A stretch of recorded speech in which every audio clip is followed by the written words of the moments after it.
Olá, amigos.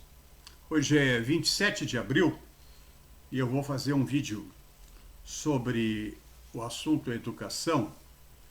Esse vídeo é a continuação do assunto anterior, na verdade, e aqui eu pretendo mostrar os fracassos, as causas dos fracassos, do fracasso da educação brasileira. Bem a propósito, agora 2 dias atrás, o governo Bolsonaro, através do seu ministro da Educação, revelou a intenção de diminuir as verbas ou fazer com que quem queira estudar sociologia e filosofia na universidade que vá pagar para fazer isso. Propaganda marxista, marxismo cultural, propaganda socialista e programas ideológicos não têm que ser custeados pelos impostos do povo brasileiro. Quem quer fazer propaganda comunista e ganhar um título de grande sociólogo comunista, que o faça na rede privada, não na rede pública. Essa é a ideia do ministro, é a ideia do governo. De pronto já pularam, muita gente pulou com pedras e faca na mão, já querem agredir, que não pode, porque não pode fazer isso, porque o reitor é soberano, que o reitor é que manda. Na verdade, o MEC é um império dos reitores. Esses reitores não resistem a uma geral assim da polícia. Vai se encontrar muita coisa nos bolsos deles. Não sei a estatística correta, mas acho que deve ser mais do que 150% de reitores socialistas governando ou desgovernando a universidade brasileira. É isso que nós temos. Então, infelizmente, a nossa educação está na mão dessa gente que dominou inteiramente o MEC, e ao fazer isso, engessou a educação na ideologia socialista. Isso vem de longa data, isso não se criou de uma hora para outra, evidentemente. A educação brasileira ela é caracterizada pelo fracasso. Os seus números são vergonhosos. É o que nós temos já há muitos anos.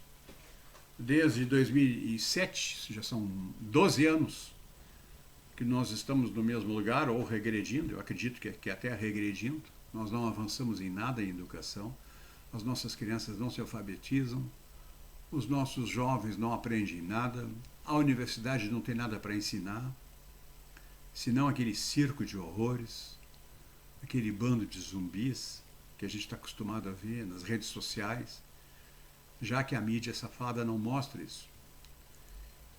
Então, a intenção do governo é correta.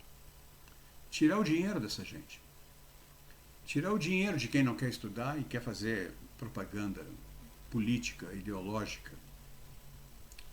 E por que eles fazem isso? Porque eles foram treinados para isso. Hoje, professores das universidades públicas federais, em todas as áreas, mas mais notadamente nas áreas das ciências humanas, na história, na sociologia, na filosofia, incluindo já agora essa altura também psicologia, um ninho de comunistas. Aqui nós temos um domínio absurdo de uma única ideia, de uma única ideologia. Essa ideologia que não dá bola para resultados, na verdade ela não tem intenção de educar, a intenção dela é doutrinar. Então isso, como já tem muito tempo, isso parece ser uma normalidade. E os professores também foram, quando eram alunos, também já sofreram essa educação quando alunos. Não tem outra coisa para oferecer agora que são professores. Isto é, eles continuam incultos, tão incultos como entraram na universidade como alunos lá há 15 anos atrás. Eles continuam da mesma maneira incapazes de fazer progredir o conhecimento. O que eles fazem progredir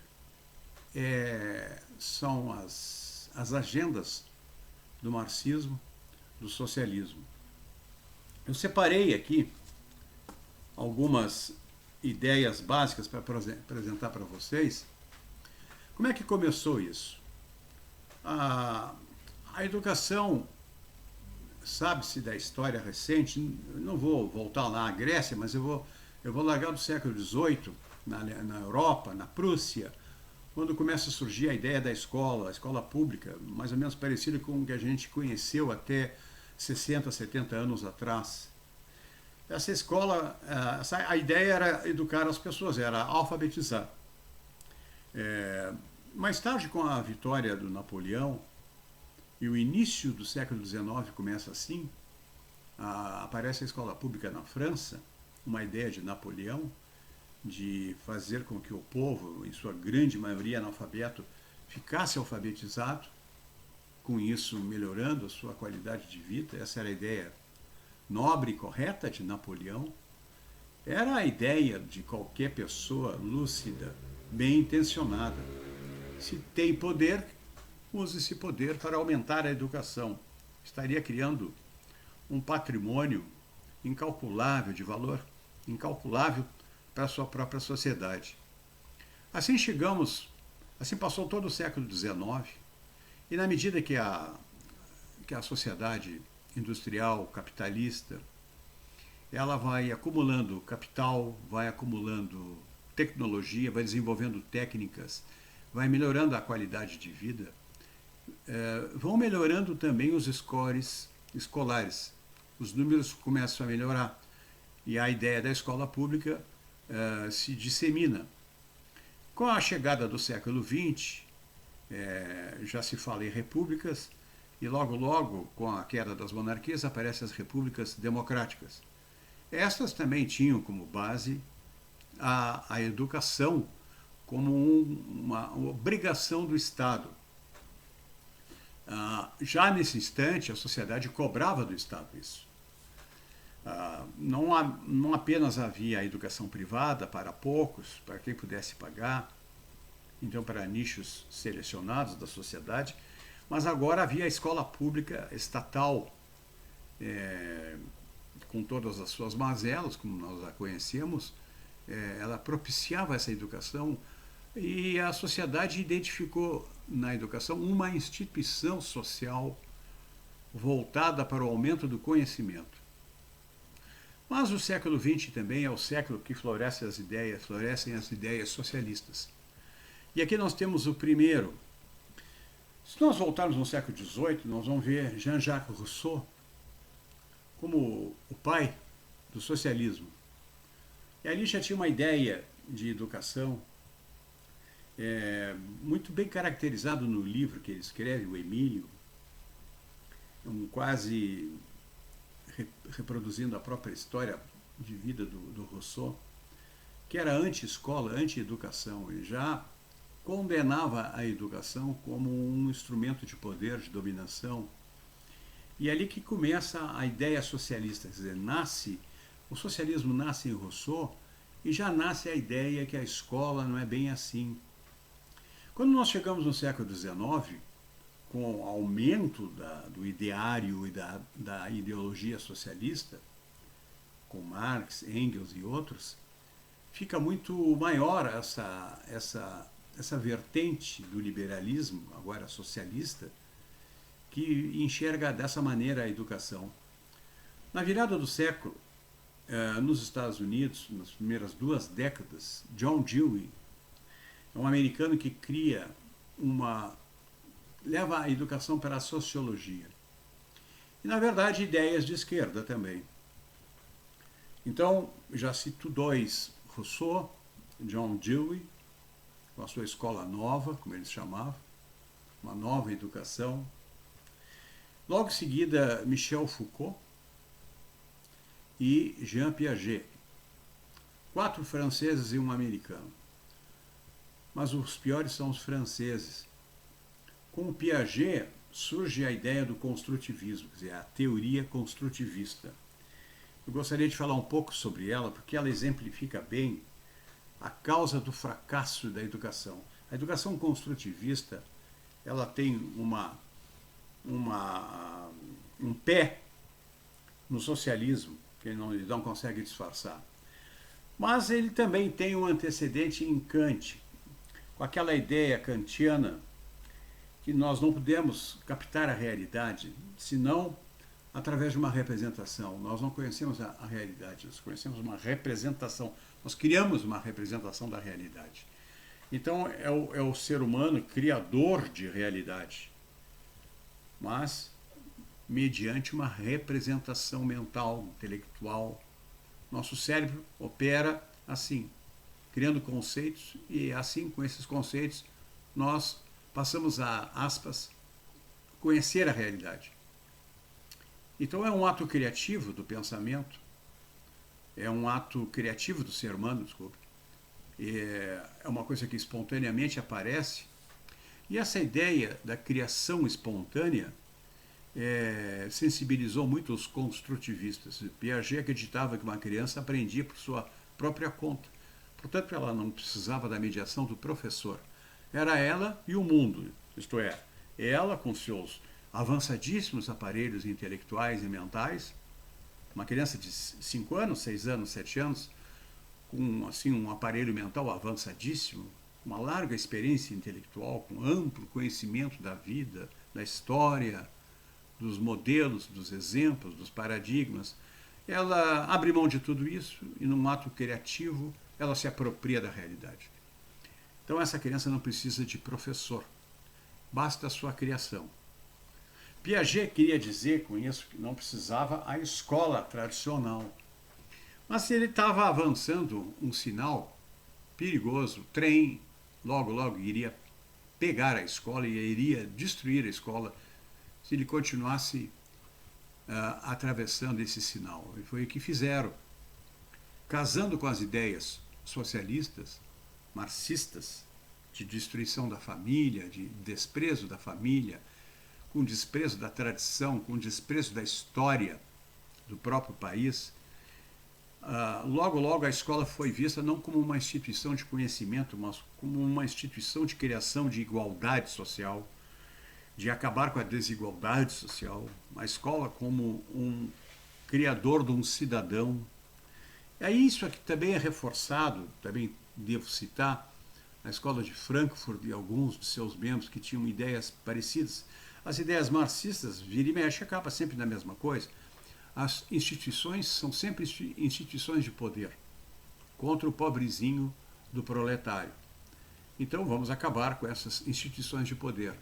Vamos pegar a escola e vamos fazê-la uma fábrica de proletários. E, quem sabe, os proletários tomam conta da sociedade e aí estamos todos felizes, diziam os socialistas. Assim pensava Foucault. Foucault, por exemplo, dizia que a escola era uma fonte de poder e dominação da burguesia. Tinha que acabar com isso. Eles foram muito longe nessa ideia.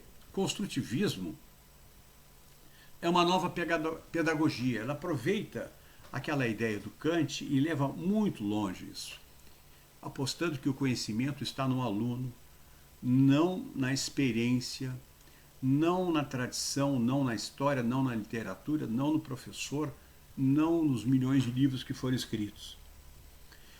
Para que isso possa acontecer, para que o aluno possa usufruir de sua brilhante criatividade, é necessário que o professor não interfira nisso, que ele não se meta, que ele deixe o aluno pensando lá, quietinho, no canto dele, fazendo o que bem entende, que lá pelas tantas vai surgir uma ideia brilhante que vai mudar o mundo. Então o professor não deve se meter. Quando ele tentar mostrar a sua impregnação, no conceito de educação de impregnação, aquela educação que o professor teve quando era aluno e que ele julga correta, senão ele não teria se transformado em professor, ele vai querer usar o mesmo sistema.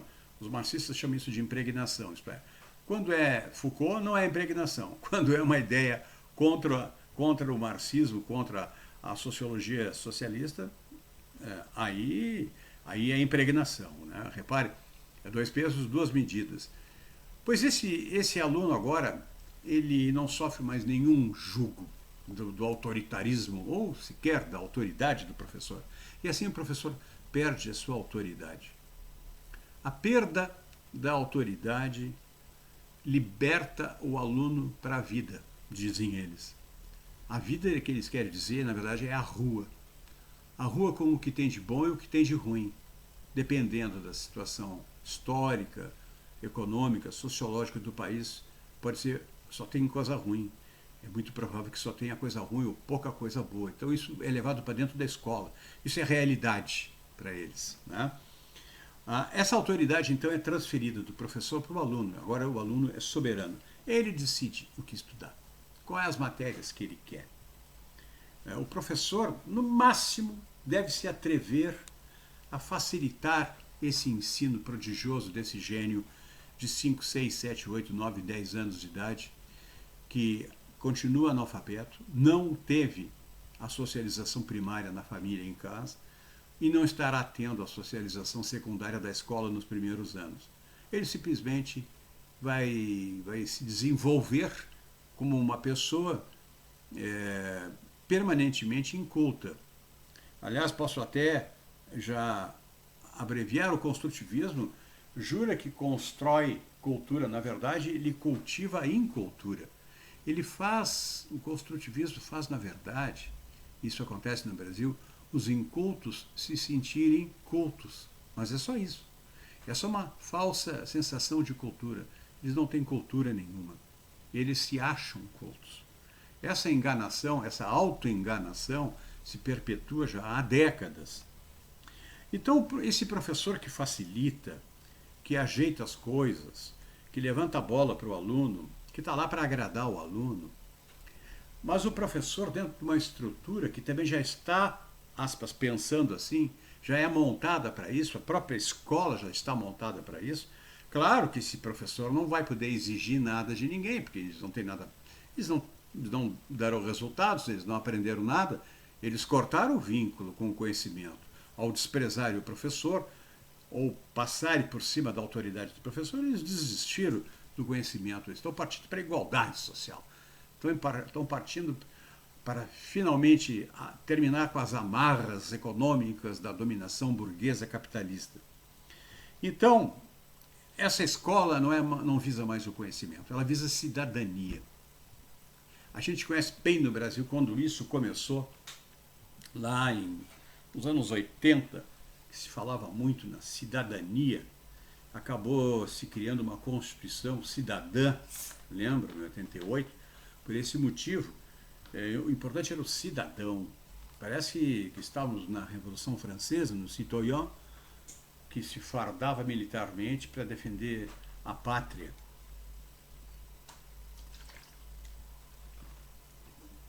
Essa escola que não está mais voltada para o conhecimento, está voltada para a cidadania, é aquela escola que agrada os políticos. E agrada os pais também. Porque os pais querem um diploma, eles querem um canudo, eles querem ver um canudo na mão do filho deles. Então, o canudo dá status, dá condições formais da pessoa ascender na sua carreira, ganhar a vida, ganhar algum dinheiro. E o Estado está louco para oferecer isso. Os políticos estão loucos para oferecer isso. Vamos transformar a escola em fábrica de canudos. Agora, se alguém sabe alguma coisa, isso aí não interessa tanto. Porque o foco não é o conhecimento. O construtivismo, ele nega a realidade do pensamento, ele nega a realidade da literatura, da língua. Chega a negar a realidade da doença. Os construtivistas são tão malucos, Foucault era um assim deles, que acha que a doença não é bem doença, é um outro ato de dominação. A doença seria uma instituição, um manicômio, onde tem loucos, um hospital, seria uma instituição de dominação de poder da classe burguesa. Não admira que ele tenha morrido como morreu, né? Então, Foucault, que pensa assim, está enquadrado dentro desse pensamento construtivista, que ele tem vários pontos que eu estou alinhando aqui. Esse aluno, agora, sem a tutela, sem a curatela, sem a proteção, sem o conhecimento do professor, ele está sozinho. E ele quer ficar assim, porque ele sonha com uma liberdade. A escola para ele e a rua é a mesma coisa. Ele está na rua, está na escola, ele se comporta do mesmo jeito. Em casa, então, nem se fala. Mas ele está na rua, ele está na escola, e se ele está na escola, ele está na rua, ele está à vontade, ele faz o que bem entende. E ele é o centro da coisa toda. O aluno no meio. Aquela rodinha, o aluno no meio. O aluno é o centro. É uma espécie de idolatria do próprio umbigo, o nome disso, né? Então, quem idolatra o seu umbigo se acha no centro do mundo. O personagem, o protagonista, como se diz hoje, é o único protagonista, porque a escola não tem mais protagonistas. Nós temos assim um conjunto de iguais, mesmo que sejam terrivelmente desiguais, e todos são o centro de tudo. Então, a escola é voltada para servir ao aluno.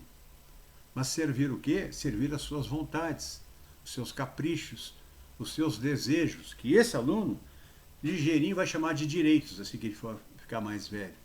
E nisso ele é ajudado por políticos, especialmente socialistas, que adoram criar direitos do nada, da mesma maneira que eles querem tirar conhecimento do nada, das nuvens. Essa é a teoria do conhecimento do construtivismo. Repare, a epistemologia cognitiva, ou a epistemologia construtivista, tem essa feição. A cognição para eles é um ato de negação, um atrás do outro. Então, nega-se a realidade, nega-se as instituições, denuncia-se o papel primordial das instituições para se criar uma fábrica de ilusões igualitárias. Daí nasce também o igualitarismo. O igualitarismo ele conta com a ideia da escola que abrange tudo. A escola se expande pela sociedade. Ali é um espaço de igualdade. Vocês comecem a prestar atenção na terminologia dos pedagogos. Essa tribo de educadores, é uma tribo especial, pedagogos chama-se. Né? E tem uma outra subtribo, um pouco mais selvagem, chamada psicopedagogos. Eles gostam desses espaços, espaço de liberdade, espaço de igualdade, espaço não sei de quê. Na verdade, eles confundem liberdade com licenciosidade. Eles fazem uma confusão danada. Eles subvertem, eles pervertem o verdadeiro conceito de liberdade. Então não existe liberdade nenhuma. O que existe é cada um faz o que bem entende. E quando acontece isso, não pode ser freado.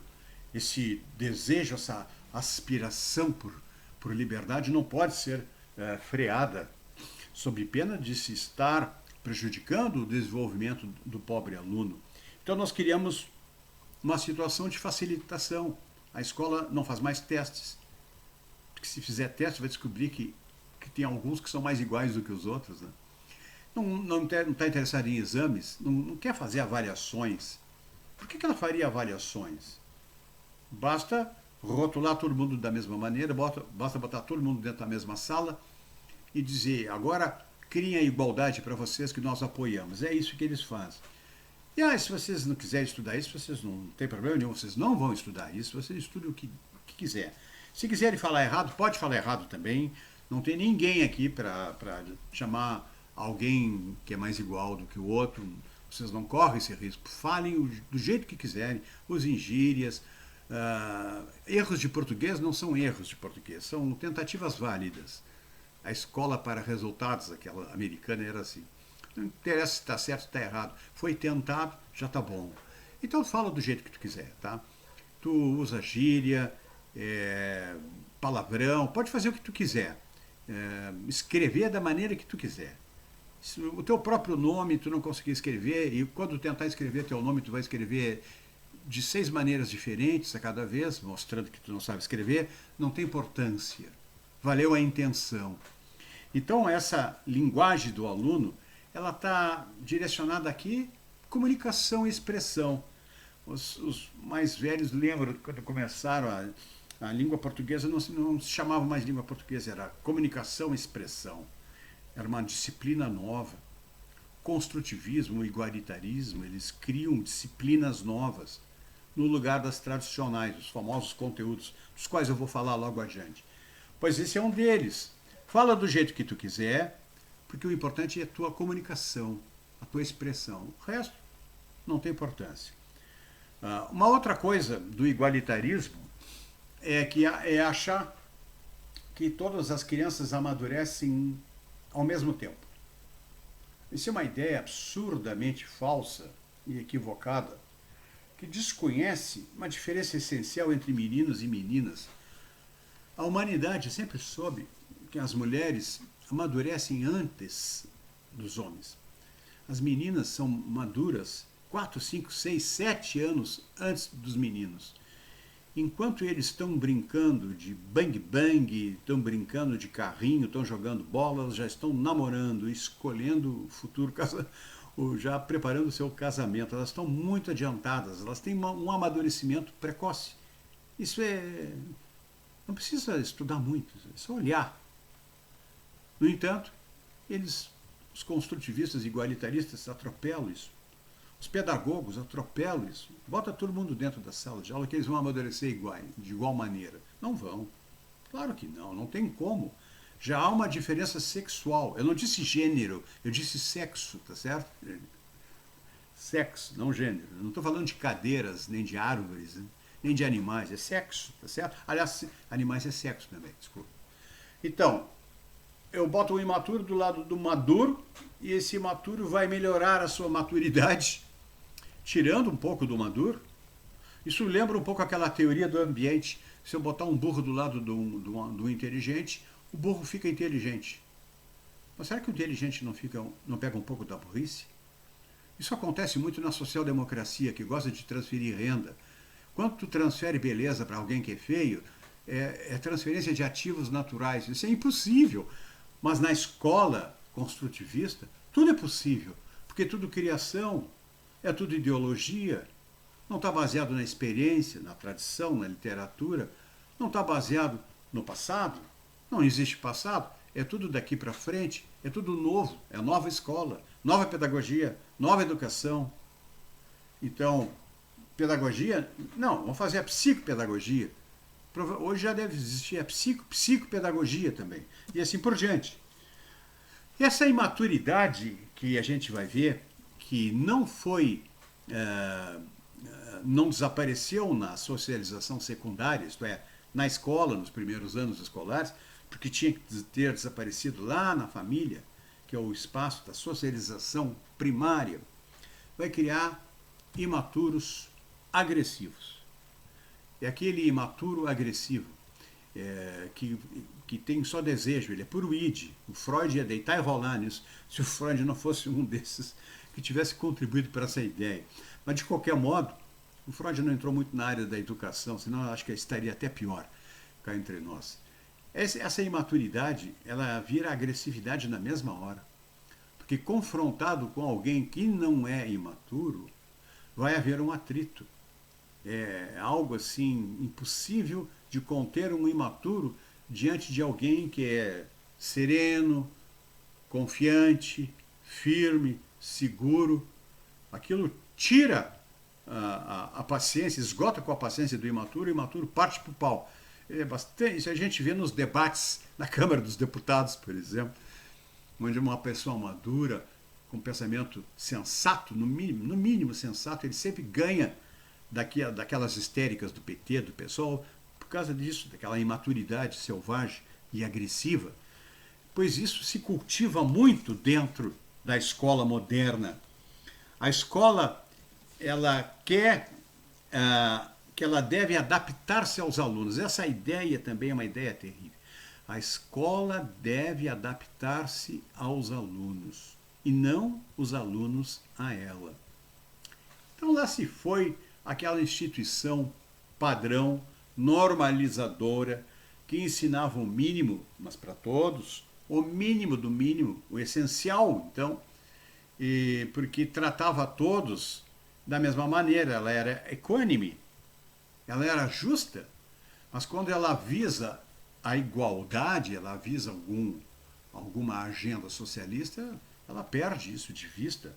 Ela quer agradar ao aluno, ela vai se adaptar ao aluno. Existem 300 mil alunos diferentes e existirão 300 mil escolas diferentes. Isso não pode progredir. Essa instituição está fadada ao fracasso. O fracasso brasileiro que eu estou falando. Tem mais sobre a sociologia.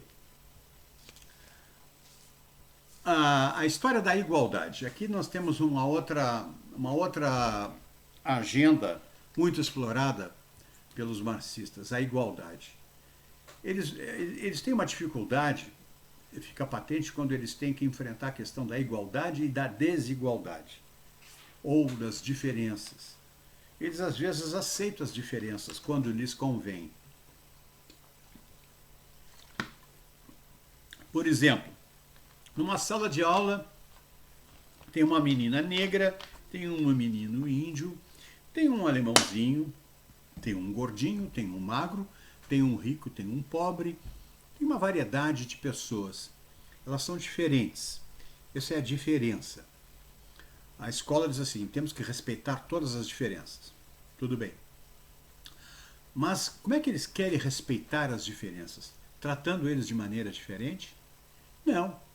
Impondo uma igualdade que é falsa, construída, e essa sim, uma verdadeira construção social, cria uma igualdade e tenta aplicar no desigual. Não dá certo. São dois conceitos que entram em conflito. É uma espécie de oxímoro. Como é que eu vou aceitar a diferença se eu quero a igualdade? E não estou falando de igualdade de oportunidades, como gostam de falar os tucanos, os social-democratas, com aquela conversa fiada econômica deles. Não estou falando disso. Eu estou falando da essência do ser humano, que ele é diferente em essência, por natureza, por lei natural, portanto não é igual, ele tem handicaps ou tem vantagens, tem um plus de inteligência, um plus disso, um plus daquilo. A escola não pode estar atenta a aumentar o plus de ninguém, nem diminuir o handicap de ninguém, porque ela se perderia nessa diversidade, nessa diferença. Então o que é que ela faz? Ela não melhora ninguém. É isso que ela faz. Ela finge que melhora. É aquela história do construtivismo, que cria os incultos para eles acreditarem que são cultos. E aqui também. Fantasias se resolvem pacificamente com fantasias. A única coisa que acomoda uma fantasia é uma outra fantasia. Eu falei do igualitarismo, está na hora de eu falar do multiculturalismo. Ah, essa é uma beleza. Multiculturalismo está sempre em moda, o multiculturalismo. Ele nos faz lembrar questões de raça, questões de sexo, que eles chamam de gênero. Ele faz nos lembrar de questões étnicas, raciais, tribais, diferenças internas dentro de povos. Ele nos faz pensar nas diferenças econômicas, nas desigualdades sociais e econômicas.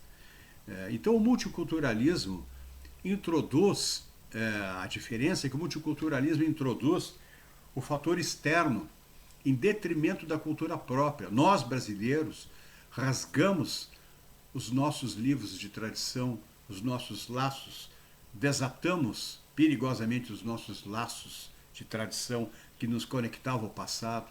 Nós estamos rompendo os elos entre as gerações, passada, presente e futuro. Nós estamos fazendo isso de propósito. Para quê? Para acrescentar uma cultura que não é nossa e achar que aquilo é o máximo. É como se fosse uma coisa cristã. É tão cristão que até o Papa se engana com isso. Quando ele fica muito cristão, eu fico com medo. Ele anda beijando, pede quem está matando, quem está soltando bomba em cima de cristão. Quer dizer, o multiculturalismo ele vai introduzir um enfraquecimento da cultura. Então, na educação, uma das primeiras coisas que aparece é a destruição do nosso passado cultural. Vou dar um exemplo. Nota de real. Quando surgiu o real, Fernando Henrique Cardoso, só podia ser ele, né? Apareceu uma deusa lá. Antes nós tínhamos a efígie do Getúlio Vargas, do Duque de Caxias, do Almirante Tamandaré, Os mais velhos se lembram daquelas notas de cruzeiros, né? Personagens históricas do Brasil, Barão do Rio Branco. Então, nós tínhamos, e a gente, eu me lembro quando criança, a gente pegava uma nota de 2 cruzeiros, era o Duque de Caxias. Hoje as crianças nunca ouviram falar em Duque de Caxias, não adianta nem perguntar para um aluno de 15 anos de idade, Duque de Caxias, não quer dizer absolutamente nada para ele, nunca existiu. George Orwell, ele é uma impessoa, ele nunca existiu. Por que eu deveria conhecer alguém que nunca existiu? Pois bem, até nisso, o senhor Fernando Henrique Cardoso contribui com aquele pensamento multiculturalista dele. Ele desfigurou as notas de dinheiro que a gente tem na mão, e com isso a gente perdeu símbolos e identidades históricas de personagens da nossa história. Isso é um pequeno exemplo. Mas existem outros tantos que revelam sempre a mesma coisa, um abandono da própria cultura para a aquisição de uma cultura diferente. E às vezes uma cultura hostil e perigosa, que vão direto em cima dos nossos valores tradicionais. Então, esse multiculturalismo leva a gente a abandonar as coisas permanentes e antigas em troca de coisas transitórias e muito novas. E é difícil construir, sedimentar um conhecimento que possa ser transmitido com regularidade. E uma das funções da escola era isso, transmitir conhecimento com regularidade, de modo que as gerações se sucediam e aquele mínimo, aquele básico, aquele essencial, como eu falei, estava mantido. Isso não existe mais. Então, nós estamos sempre improvisando e ficamos muito atentos a técnicas modernas e coisas. Hoje em dia se fala em inteligência emocional. Isso é uma outra safadeza pedagógica. Mas antes eu quero voltar ainda à história dos pedagogos. Só quero terminar essa história aqui do multiculturalismo, porque nós vamos chegar num conceito muito parecido, que tem muito a ver, que é o relativismo cultural. Então, quando eu acho que uma cultura é igual a outra, que dá na mesma a gente ser cristão, ou ser islâmico, ou ser budista, quer dizer, dá na mesma, isso não produz a menor diferença, quando nós cultivamos esse tipo de ideia, nós estamos relativizando. E com isso, o que a gente faz? Nós perdemos e colocamos em disputa valores essenciais ao país, à nação. E fica difícil sustentar um conceito de nação. A escola não existe para sustentar o conceito de nação. Repare, a escola, a escola nova, essa escola construtivista, fajuta, ela é absolutamente anticonservadora, justamente por conta disso.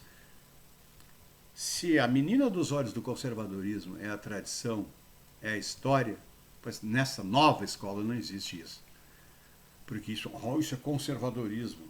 A gente vê aquelas psicopatas do PT, do PSOL, nos seus discursos.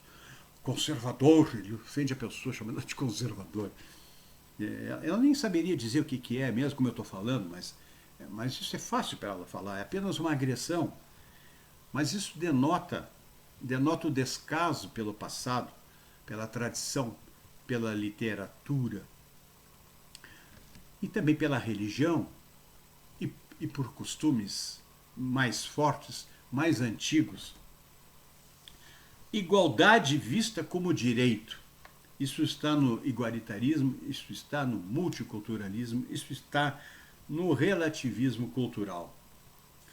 Existe também uma outra ideia muito presente quando se criaram os psicopedagogos. Aqui vai existir então um casamento entre a psicologia e a educação. A psicologia da educação, a gente poderia, não é muito difícil imaginar, por exemplo, vamos lembrar de Piaget. Como o Piaget era apresentado, eu me lembro como o Piaget era apresentado a nós na universidade há 30 anos atrás. O Piaget, com as suas teorias de formação, das idades, da maturidade, etc, etc, etc, estavam equivocadas. Mas isso que a gente aprendia na época, e até então a gente não tinha por que condená-lo, Poderia ser apenas um erro da sua época. Mais tarde se viu que não era. Mas isso a gente estudava na psicologia da educação. Não, mas não existia psicopedagogia. Pedagogia é uma coisa mais recente. E essa psicopedagogia ela já nasce nesse ambiente socialista. Tu não tem como ser psicopedagogo e não dar com os 2 pés, ou os 4, dependendo da figura, dentro do banhado do socialismo. Não tem como. Porque é a mesma fonte. É a mesma fonte de contaminação. Não há como.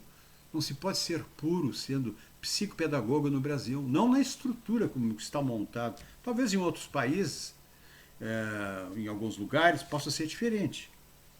Não estou condenando a priori, portanto. Não estou fazendo um juízo a priori da psicopedagogia. Mas a psicopedagogia brasileira ela é isso aí mesmo. E elas se revestem de um caráter de modernidade. Isso é uma das coisas mais interessantes. A modernidade, o novo, eles gostam de se apresentar como uma coisa nova, revolucionária, algo que vai resolver todos os problemas da organização tabajara. Não vai resolver. É mais um problema acrescentado. Mas deve ter alguma tribo, como dizia Ortega y Gasset, deve ter alguma tribo que se beneficia disso. E por falar em tribo, está na hora da gente se lembrar dos grupos sociais, aquela escola desse sentido, onde o pedagogo, o psicopedagogo, o construtivista, o igualitarista, o multiculturalista, o relativista, o sociólogo da educação, todos eles vão caminhar nesse sentido. Nós vamos criar grupos de pessoas. A base aqui é o construtivismo, o erro. Porque o construtivismo, como eu disse antes, ele não dá bola para a personalidade da pessoa. Ele não dá bola para a moral também. Porque o construtivismo ele não estuda a moral social. Ele estuda a moral de cada pessoa, a moral de cada grupo. Aí os grupos diferentes teriam uma moralidade diferente. E nós temos que conviver com moralidades diferentes. Que é difícil se nós não temos um padrão comum para nos espelharmos, um padrão ético, um padrão moral comum. Quando ele varia, quando ele depende, quando ele é particularista, existe uma outra palavra que se usa em política agora, quando ele atende apenas um único grupo, ele se transforma numa coisa muito tribal. Faz lembrar Ortega y Gasset, na Rebelião das Massas, onde ele reclamava dessas tribos que se constituíam em identidades morais próprias e com um forte vínculo. Eles tinham que ser diferentes para poderem ser iguais. Isto é, a tribo A, a tribo B, a tribo C, são todos tribos, mas elas não se comunicam. Às vezes têm valores próprios, completamente opostos da tribo do lado.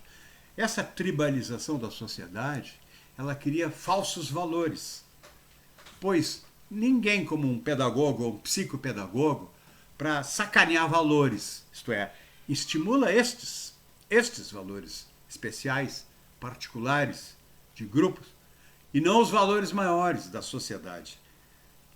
Porque os valores maiores da sociedade eles não estão presentes, eles não estão morando no presente, eles moram também no passado e se projetam para o futuro. Essa é a moral, com um M bem grande. Essa é a ética, com um E bem grande.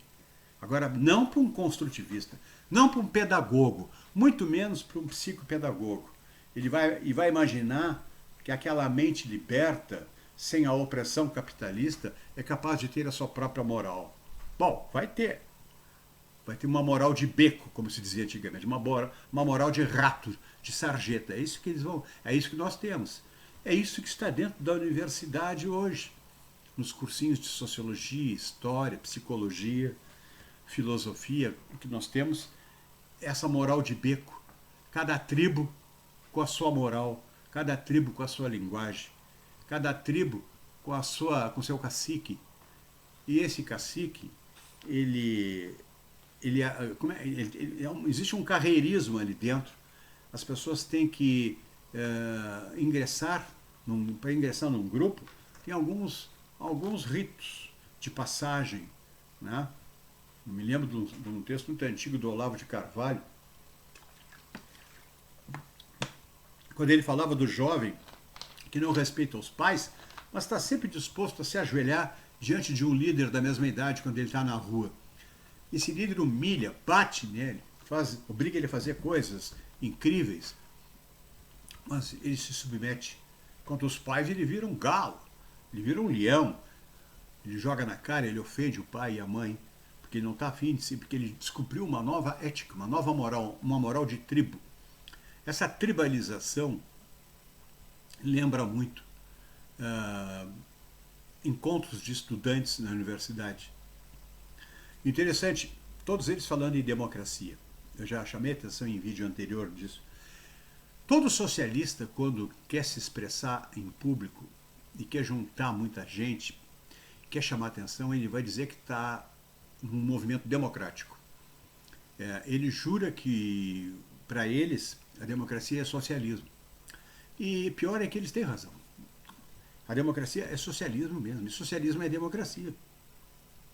Não fosse assim, não haveria espaço para tribos, para grupos, para dissidências, para rebeldes, para sabotadores do espírito da nação.